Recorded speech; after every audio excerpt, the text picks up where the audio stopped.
Algae वाला topic अब हम स्टार्ट करते हैं। तो लेट्स स्टार्ट। ओके, हाइलाइटर ले लेते हैं, दूसरा कर लेंगे अब। Okay, algae are a chlorophyll bearing simple thalloid autotrophic and largely aquatic both fresh water and marine organisms. तो पहली बात, क्लोरोफिल होता है इसमें, सिंपल होता है। थैलॉइड का मतलब होता है ना फ्लैट बॉडी इसकी होती है, इसमें रूट स्टेम कुछ नहीं होता, बस एक फ्लैट बॉडी होती है। ऑटोट्रॉफिक होता है, लार्जली एक्वाटिक होता है, वो फ्रेश वाटर में भी होता है, मरीन में भी होता है। They occur in a variety of the other habitats. Moist stones में भी होता है, सॉइल में भी होता है, वुड में भी होता है। एल्गी ना क्या कहते हैं, एसोसिएशन भी बनाते हैं, जैसे फंजाई के साथ, लाइकन के साथ। एक स्लॉथ बियर भी होता है, वो आप देखिएगा, गूगल सर्च करिएगा, वो लटकता रहता है शायद, उसके ऊपर भी एल्गी लग जाती है। इसका जो साइज़ होता है ना एल्गी का, वो हाईली वेरिएबल होता है, रैंकिंग फ्रॉम द क्लॉनिकल फॉर्म होता है बस वॉल्वैक्स का, फिलामेंटस फॉर्म होता है यूलोथ्रिक्स का, स्पायरोगायरा का होता है। कुछ मरीन फॉर्म भी होते हैं, जैसे कैल्प्स फॉर्म मैसिव प्लांट। अच्छा, आपको पता है, अगर आप जाएंगे ना समुद्र वगैरह में देखने, तो यही सबसे ज़्यादा दिखेंगे आपको, कैल्प्स सबसे ज़्यादा यही दिखेंगे आपको। अगर एल्गी का रिप्रोडक्शन के बारे में अगर हम बात करें, तो ये वेजिटेटिव भी करता है, एसेक्सुअल भी करता है। ठीक है, अब हम वेजिटेटिव रिप्रोडक्शन की बात करेंगे, तो ये फ्रेगमेंटेशन के थ्रू होता है। अब यहाँ पे ना लोगों को फ्रेगमेंटेशन का मतलब नहीं पता रहता है। तो फ्रेगमेंटेशन में होता ही है ना कि कुछ आपको जैसे, तो मतलब होता है फ्रेगमेंटेशन का कि जैसे कोई प्लांट है, ये कोई प्लांट है, इसकी बॉडी बहुत छोटी छोटी तरह में टूट जाएगी और फिर ये एक न्यू प्लांट बनाएगी। तो फ्रेगमेंटेशन का मतलब यही होता है। फिर इसके बाद आता है हमारा each fragment develops into thallus में बदल जाता है। जब कोई प्लांट बॉडी टूटेगा छोटे छोटे में, तो वो न्यू थैलस की तरह टूटेगा, फिर थैलस न्यू प्लांट को ग्रो करेगा। एसेक्सुअल रिप्रोडक्शन में आता है कि बिना मेल फीमेल के रिप्रोडक्शन करना, मतलब एक सिंगल पेरेंट होकर ही रिप्रोड्यूस करना। इसका जो डिफरेंट टाइप्स होता है, इसमें डिफरेंट टाइप्स ऑफ स्पोर्स होते हैं। Most common being a spore is जू स्पोर्स।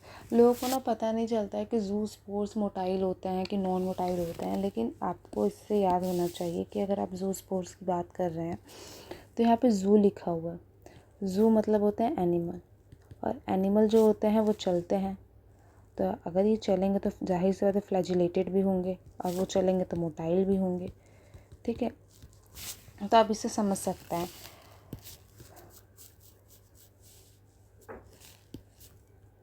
अरे यार, ठीक है। फिर दे आर फ्लैजिलेटेड और germination give rise to new plants. Okay, flagellated भी होते हैं, मोटाइल भी होते हैं, अभी मैंने आपको बताया। Sexual reproduction takes place through fusion of two gametes.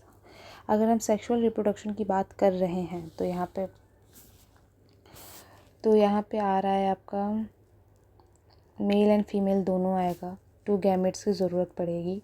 This gametes can be flagellated भी हो सकते हैं, similar in size as Ulothrix हमेशा सिमिलर इन साइज होता है, non flagellated, non motile, but similar in size in Spirogyra. ठीक है, अगर यूलोथ्रिक्स है तो सिमिलर इन साइज़ है, फ्लैजिलेटेड है, लेकिन स्पायरोगायरा जो है वो नॉन फ्लैजिलेटेड है, लेकिन साइज़ में सिमिलर है, और नॉन मोटाइल भी है स्पायरोगायरा।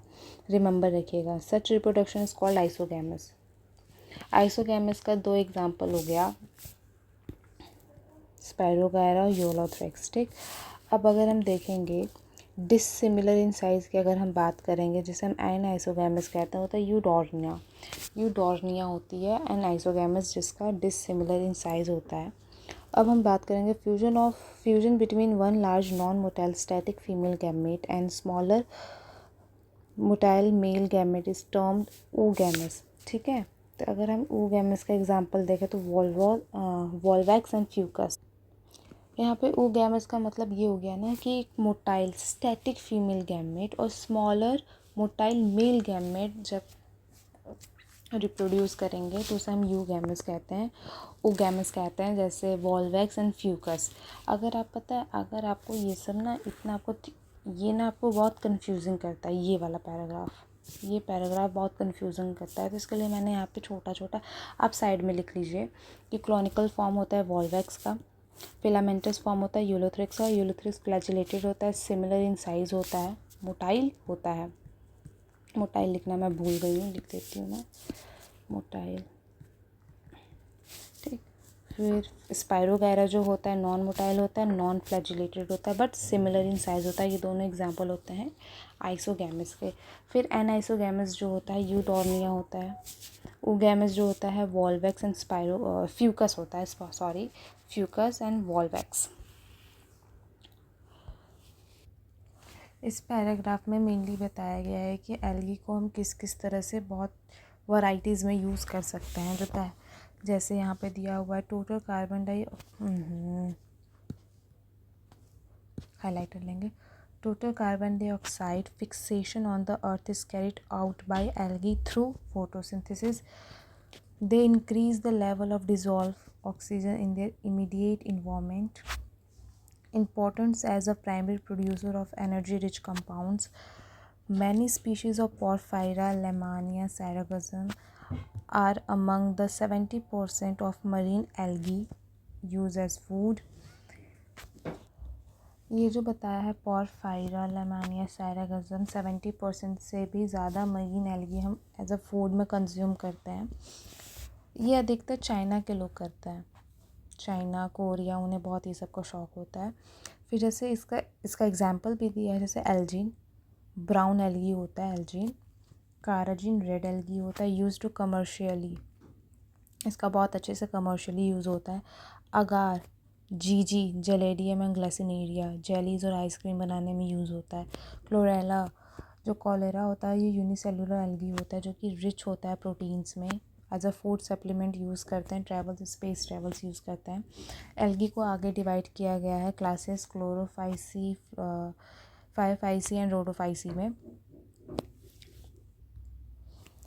इस पैराग्राफ में एक लाइन ये भी है कि certain marine brown and red algae produce large amount of hydrocolloids, water holding substance. मतलब कि जो वाटर को होल्ड कर पाए, जैसे एल्जीन हो गया ब्राउन एल्गी का, काराजीन हो गया रेड एल्गी का। लोगों को ना रेड काराजीन और एल्जीन दोनों में कन्फ्यूज़न होता है बहुत, तो यहाँ पे ध्यान दीजिए कि यहाँ पे 2 R हैं, रेड एल्गी आएगा। ठीक। अब फिर यहाँ पे ये देखिए, अगर बेसिकली ये पैराग्राफ इम्पॉर्टेंट है बहुत, तो इसको मतलब यही 4 क्वेश्चन ही बनते हैं इससे। तो एल्जीन आता है ब्राउन एल्गी में, काराजीन अभी मैंने बताया जहाँ पे आर होता है वो रेड एल्गी होगा। अगार में जहाँ डबल जी आता है जेलेनियम एंड ग्लासिनेरिया, जेलिडियम एंड ग्लासिनेरिया, जिससे आइसक्रीम बनती है, जेलीज बनता है। और क्लोरेला आपको मैंने अभी बता ही दिया। तो अब नेक्स्ट पार्ट में हम एल्गी के पार्ट्स पढ़ते हैं। जो एल्गी के 3 मेन क्लासेस है उसको मैं नेक्स्ट पार्ट में कवर करती हूँ।